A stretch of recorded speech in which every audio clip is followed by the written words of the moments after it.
اعوذ باللہ من الشیطان الرجیم بسم اللہ الرحمن الرحیم۔ آج ہم چوتھی جماعت کی اسلامیات کی کتاب میں سے ہم نیا چیپٹر پڑھیں گے، اور نیا چیپٹر جو ہمارا ہے وہ ہے حضرت عمر رضی اللہ تعالی عنہ سبق ہے ہمارا۔ یہ ہے کتاب صفحہ نمبر 114، 115 اور 116، ٹھیک ہے۔ حضرت عمر رضی اللہ تعالی عنہ یہ چیپٹر ہے ہمارا۔ ہم حضرت عمر رضی اللہ تعالیٰ عنہ کے بارے میں ہمارا چیپٹر ہم پڑھیں گے مزید، مگر سب سے پہلے آپ کو میں خلفائے راشدین کے بارے میں بتا دوں کہ حضور صلی اللہ علیہ وسلم کی وفات کے بعد جو ہے خلفائے راشدین کا دور شروع ہوتا ہے، ٹھیک ہے بیٹا، ان کا دور زمانہ شروع ہوتا ہے۔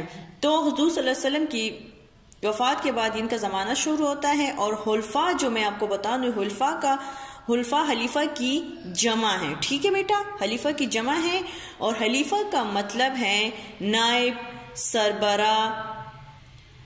سربراہ، ٹھیک ہے۔ جیسے کہ آج کے زمانے میں صدر ہیں، وزیر اعظم ہیں، جس طرح یہ ملک کا سربراہ ہوتا ہے، اس طرح جو پچھلے زمانے میں جو ہوتے تھے تو حلیفہ ہوتے تھے، ٹھیک ہے۔ تو راشدین کا مطلب ہے ہدایت دینے والے، اور حلیفہ کا مطلب ہے نائب سربراہ۔ آپ کو سمجھ آ گئی اس کے بارے میں۔ اب اس کے بعد ہم پڑھیں گے خلفائے راشدین کے بارے میں کہ خلفائے راشدین کی تعداد کتنی ہے۔ تو خلفائے راشدین کی تعداد جو ہے 4 ہیں، ٹھیک ہے۔ حضور صلی اللہ علیہ وسلم کی وفات کے بعد حضرت ابو بکر رضی اللہ تعالیٰ عنہ پہلے حلیفہ بنے۔ کون سے حلیفہ بنے؟ پہلے حلیفہ جو ہے حضرت ابو بکر بنے حضور صلی اللہ علیہ وسلم کی وفات کے بعد۔ نمبر 2 دوسرا حلیفہ جو تھے وہ حضرت عمر رضی اللہ تعالیٰ عنہ ہے، ٹھیک ہے۔ نمبر تیسرا حلیفہ ہمارے پاس حضرت عثمان رضی اللہ تعالیٰ عنہ، ٹھیک۔ اور اس کے بعد ہے بیٹا نمبر 4 حلیفہ جو ہمارے پاس ہیں وہ حضرت علی رضی اللہ تعالیٰ۔ تو اس طرح خلفائے راشدین کی تعداد 4 ہے۔ راشدین کا مطلب ہے ہدایت دینے والے، خلفاء جو ہے حلیفہ کی جمع ہے، اس کا مطلب ہے نائب یا سربراہ، جیسے کہ آج کل کے دور میں وزیر اعظم ہوتا ہے، صدر ہوتا ہے، اسی طرح اس زمانے میں حلیفہ ہوتے تھے۔ حضرت عمر کی زندگی کے بارے میں آپ کو میں بتاتی چلوں کہ حضرت عمر کی زندگی کیسی تھی، ٹھیک ہے۔ حضرت عمر رضی اللہ تعالیٰ عنہ کی زندگی۔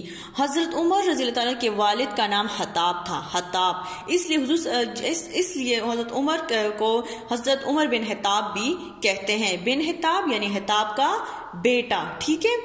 آپ رضی اللہ تعالیٰ کی کنیت ابو حفص تھی۔ کنیت اس کو کہتے ہیں جب سے کہ گھر والوں کی طرف سے آپ کو کوئی نام دیا جاتا ہے، جیسے کہ ابن یا بنتے، اس طرح وغیرہ، جو گھر کی طرف سے آپ کو جو نام ملتا ہے اس کو کنیت کہتے ہیں، ٹھیک ہے۔ اس کے بعد ہے نمبر 3 پہ آپ رضی اللہ تعالیٰ کا لقب فاروق تھا۔ آپ لقب تھا۔ لقب اس کو کہتے ہیں بیٹا جب کسی شخص میں کوئی خوبی ہو اور اس خوبی کی وجہ سے اس کو جو نام دیا جاتا ہے اس کو لقب کہتے ہیں۔ یعنی حضرت عمر رضی اللہ تعالیٰ عنہ میں کیا خوبی تھی آپ کو پتہ ہے؟ میں بتا دوں، حضرت عمر میں یہ خوبی تھی کہ حضرت عمر رضی اللہ تعالیٰ عنہ جو تھے بہت عدل والے تھے، انصاف والے تھے، تو اس لیے حضور صلی اللہ علیہ وسلم نے ان کو فاروق کا لقب دیا تھا، ٹھیک ہے۔ فاروق کا مطلب ہے حق و باطل میں فرق کرنے والا، یعنی انصاف کرنے والا، ٹھیک ہے۔ اس کے بعد ہے نمبر 4 آپ رضی اللہ تعالیٰ عنہ ہجرت مدینہ سے تقریباً 40 سال قبل مکہ مکرمہ میں پیدا ہوئے۔ ہجرت مدینہ مینز جب حضور صلی اللہ علیہ وسلم نے صحابہ کرام کے ساتھ مل کر مکہ سے مدینہ ہجرت کی تھی، کفار مکہ کے مظالم سے، ظلم سے جب تنگ آ کر حضور صلی اللہ علیہ وسلم نے ہجرت کی تھی مدینہ، تو اس سے 40 سال قبل پیدا ہوئے تھے۔ پہلے پیدا ہوئے تھے، مکہ مکرمہ میں پیدا ہوئے تھے، سمجھ آئی؟ مکہ مکرمہ میں ہجرت مدینہ سے تقریباً 40 سال قبل مکہ مکرمہ میں پیدا ہوئے۔ قبول اسلام یعنی انہوں نے اسلام کیسے قبول کیا، اس کے بارے میں پڑھیں گے۔ حضرت عمر کا لقب فاروق تھا، یعنی اس کا مطلب ہے حق و باطل میں فرق کرنے والا۔ یہ لقب نبی کریم صلی اللہ علیہ وسلم نے آپ صلی اللہ علیہ وسلم کو دنیا ہی میں عطا کیا تھا۔ نبی کریم صلی اللہ علیہ وسلم نے آپ کو یہ عطا کیا تھا کیونکہ آپ بہت عدل و انصاف والے تھے۔ نبی کریم نے جب اعلان نبوت جب نبوت کا اعلان کیا، نبوت کا دعویٰ کیا کہ مجھے نبوت مل گئی ہے، تو اس وقت قریش میں کل 17 آدمی لکھنا پڑھنا جانتے تھے۔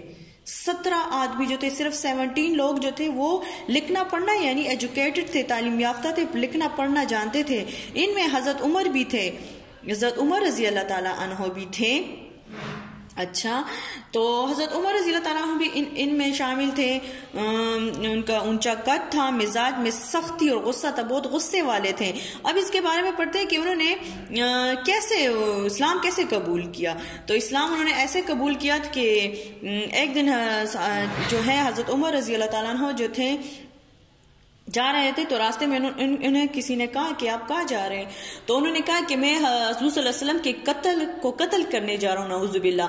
تو راستے میں انہیں اس شخص نے بتایا کہ آپ ان کو چھوڑے، پہلے اپنے گھر والوں کی خبر لیں کہ وہ کیا کر رہے ہیں. ان کے گھر والے کون تھے؟ ان کی بہن تھی اور بہنوئی تھی. تو اس نے اسلام قبول کر لیا تھا چپکے سے. جب حضرت عمر کو پتہ چلا تو وہ ان کے پیچھے گئے اور ان کو شدید زخمی کیا، مارا پیٹا کہ انہوں نے کیوں اسلام قبول کیا ہے. ٹھیک ہے، اس لیے تو شدید مارا پیٹا، یہاں تک کہ لہو لوہان کر دیا، شدید زخمی کر دیا اپنے بہنوئی کو اور بہن کو، کیونکہ اس نے اسلام قبول کیا تھا. تو پھر حضرت عمر رضی اللہ تعالیٰ نے اپنی بہن سے کہا کہ ذرا مجھے جو آپ نے جو دین قبول کیا، مجھے ذرا جو آپ پڑھ رہی ہیں، آپ جو ابھی پڑھ رہی تھی اور جو دین آپ نے قبول کیا میرے آنے سے پہلے جو آپ پڑھ رہی تھی، ذرا آپ وہ پڑھیں. تو آپ نے سورہ طٰہٰ کی آیات پڑھی تو اس کا آپ رضی اللہ تعالیٰ پر اتنا اثر ہوا کہ آپ پر اتنا اثر ہوا اللہ تعالیٰ کی طرف سے کہ آپ جو ہے مسلمان ہو گئے اور آپ نے اسلام قبول کر لیا. ٹھیک ہے بیٹا، اس طرح مسلمان ہوئے تھے حضرت عمر رضی اللہ تعالیٰ عنہ. حضرت عمر رضی اللہ تعالیٰ عنہ کا دور حکومت، یعنی جب وہ خلیفہ بنے دوسرے تو انہوں نے کیسے حکومت کی. ٹھیک ہے، انہوں نے اپنے حکومت میں کیا کیا، انہوں نے کیسے حکومت کی. تو حضرت عمر جو ہے ان کی دور حکومت یعنی ان کا حکومت، جب وہ حکومت میں تھے، جب وہ خلیفہ تھے، تو انہوں نے اپنے دور حکومت میں کیا کیا اپنی حکومت میں. حضرت ابو بکر کی وصال کے بعد، وصال مین وفات کے بعد، حضرت عمر دوسرے خلیفہ منتخب ہوئے بنے. حضرت عمر کے دور خلافت میں بہت سے جو تھے ملک وغیرہ فتح ہوئے تھے. حضرت عمر کے دور خلافت میں شام، مصر، ایران، عراق کے علاقے جو تھے وہ فتح ہوئے تھے. سمجھ آ گئی بیٹا؟ حضرت عمر کے دور خلافت میں جب وہ دوسرے خلیفہ بنے تو کون سے علاقے فتح ہوئے؟ شام، مصر، ایران، عراق وغیرہ فتح ہوئے تھے. حضرت عمر رضی اللہ تعالیٰ عنہ ایسا اسلامی نظام قائم کیا جو آج تک دنیا میں رائج ہے. ابھی تک آج تک دنیا میں یہ رائج ہے بیٹا، جو اسلامی نظام انہوں نے قائم کیا تھا اپنے دور حکومت میں، یعنی جو اسلامی نظام اسلام کے مطابق. پھر ہے اس کے آگے حضرت عمر کی اسلام کے لیے خدمات آگے پڑھیں گے. حضرت عمر کی اسلام کے لیے کیا کیا خدمات تھی، انہوں نے کیا کیا اسلام کے لیے، یہ پڑھیں گے. نمبر فرسٹ پہ مؤذن کی تنخواہ مقرر کی. مؤذن جو اذان دینے والا ہوتا ہے، اس کی اذان دینے والا، اس کی تنخواہ مقرر کی. ٹھیک ہے. پھر ہے مسجدوں میں روشنی کا بندوبست کیا. پھر ہے پولیس اور ڈاک کا محکمہ بنایا. پولیس کا محکمہ بھی بنایا جو آج کل جیسا ہے، اور ڈاک کا بھی. ڈاک کہتے ہیں خط و کتابت، یعنی خبر پہنچانا ایک جگہ سے دوسری جگہ، تو اس کا بھی انتظام کیا. فوج کا محکمہ بنایا جیسا کہ آج کل بھی ہے فوج کا. اور بیواؤں اور یتیموں کے لیے وظیفے مقرر کیے. جو بیواہ ہوتے ہیں، بیواؤں مینز جن کے شوہر فوت ہو چکے ہوتے ہیں، بیواہ ہوتے ہیں، اور یتیم جن کے والدین نہیں ہوتے، ان کے لیے وظیفے مقرر کیے. آپ رضی اللہ تعالیٰ نے فرمایا جو حکمران عدل کرتے ہیں وہ بے خوف ہوتے ہیں، یعنی ان کو کوئی خوف نہیں ہوتا جو عدل کرتے ہیں، انصاف کرتے ہیں. ان کے ذرا دوسرے فرمان ہیں، آپ کو میں بتانا چاہتی ہوں، ذرا اس کو سنیں. قوم کا سردار قوم کا سچا اور نیک خادم ہوتا ہے. حضرت عمر نے فرمایا، حضرت عمر فرماتے ہیں کہ قوم کا سردار جو ہے قوم کا سچا اور نیک خادم ہوتا ہے. خادم مینس نوکر. اس کے بعد ہے آپ رضی اللہ تعالیٰ عنہ نے اپنے دور میں جس یعنی جن جن خطوں میں اسلام کا جھنڈا لہرایا آج بھی وہاں سے اللہ اکبر کی صدائیں آتی ہیں، یعنی وہاں آج بھی اسلامی مملکت ہی قائم ہے، وہاں پہ آج بھی لوگ مسلمان ہیں اور اسی طرح کا نظام وہاں پہ رائج ہیں۔ اس کے بعد حضرت عمر کا بنایا ہوا نظام، جو انہوں نے جو حکومت بنائی تھی، آج بھی دنیا کے 45 ممالک میں، یا آپ لوگ ذرا سمجھ لیں 45 ممالک میں آج بھی رائج ہے، جو انہوں نے جو نظام بنایا تھا وہ آج بھی 45 ممالک میں رائج ہے۔ آپ رضی اللہ عنہ نے فرمایا میرے دور میں اگر فرات کے کنارے کتا بھی بھوکا سو جائے تو مجھ سے اس کے بارے میں بھی پوچھا جائے گا۔ فرات ہے، دریا کا نام ہے، اس کے کنارے اگر کوئی کتا بھی بھوکا سو جائے تو مجھ سے اس کے بارے میں پوچھا جائے گا، ٹھیک ہے۔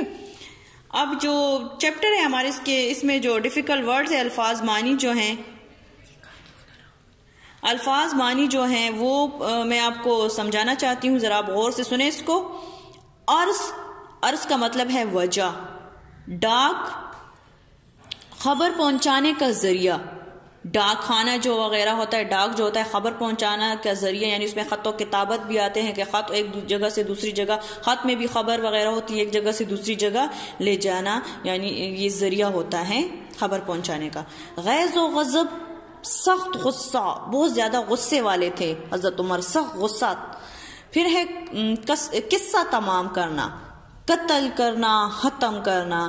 نمبر 5 بہنوئی جو ہوتا ہے، بہنوئی اب کسے کہتے ہیں، بہن کا شوہر، لہو لہان، شدید زخمی، ابتدائی شروع، کلام الہی، اللہ کا کلام، دار ارقم، وہ مقام جہاں نبی کریم صحابہ کرام کے ساتھ تبلیغی مشورے کرتے، خلافت، خلیفے کا عہد، دور زمانہ، مواصلات، خبر پہنچانے کا ذریعہ۔ اوکے بیٹا، شکریہ، امید ہے آپ کو سمری سمجھ میں آ گئی ہوگی۔